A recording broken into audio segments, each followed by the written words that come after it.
আমাদের চেয়ারম্যান তিনি উত্তরবঙ্গের কয়েকটি জেলায় সফরের একটা সিদ্ধান্ত নিয়েছিলেন। নির্বাচন কমিশন আমাদেরকে অনুরোধ করেছিল এই সফরটা স্থগিত করার জন্য।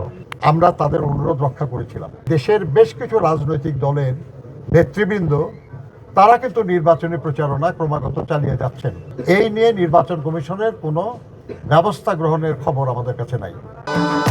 ভবিষ্যৎ হোক নিরাপদ, বিনিয়োগ হোক বিশ্বস্ত, আর আমার পছন্দ সল্ট বে। ওয়েলকাম টু সল্ট বে। আমরা লেভেল প্লেইং ফিল্ডের কথা আমরা বলেছি।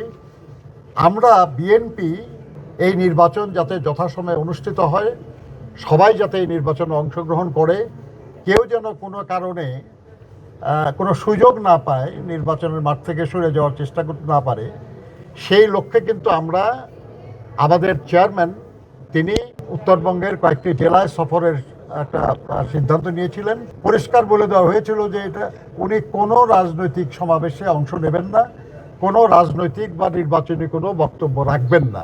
এটা স্রেফ হবে তার ব্যক্তিগত সফর। কিন্তু তারপরেও এই ব্যাপারে নির্বাচন কমিশন আমাদেরকে অনুরোধ করেছিল এই সফরটা স্থগিত করার জন্য।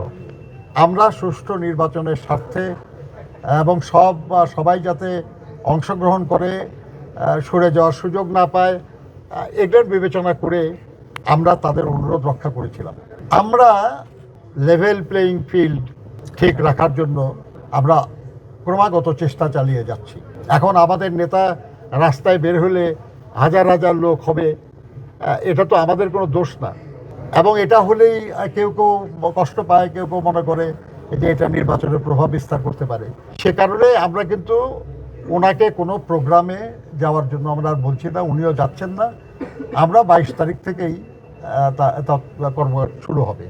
কিন্তু আমরা বিস্ময়ের সাথে লক্ষ্য করছি যে দেশের বেশ কিছু রাজনৈতিক দলের নেতৃবৃন্দ তারা কিন্তু নির্বাচনী প্রচারণা ক্রমাগত চালিয়ে যাচ্ছেন এবং তারা বিভিন্ন জায়গায় সমাবেশ করছেন, তাদের প্রতীকের পক্ষে ভোট চাচ্ছেন, তাদের পক্ষে ভোট চাচ্ছেন, এই কাজগুলি করছেন। কিন্তু এই নিয়ে নির্বাচন কমিশনের কোনো ব্যবস্থা গ্রহণের খবর আমাদের কাছে নাই। আমরা এটাও বলেছি তাদেরকে যে আমাদের একেবারে গ্রামাঞ্চলে সাতকানিয়া, তারপরে জামালপুরে, ইসলামপুরে, এখানে আমাদের প্রার্থীদের কিছু আচরণ নিয়ে আপনারা শোকজ করেন। আর এই ঢাকা শহরে কিংবা দেশে আরও বড় বড় অঞ্চলে আরও বড় বড় নেতারা, তারা দলীয় নেতাও, প্রভাবশালী মানুষ, তারা যেসব নির্বাচনী আচরণবিধি লঙ্ঘন করছে সে ব্যাপারে আপনারা কোনো ব্যবস্থা নিচ্ছেন না কেন? তারা এই ব্যাপারে প্রয়োজনীয় ব্যবস্থা নেবেন বলে কথা দিয়েছেন আমাদের।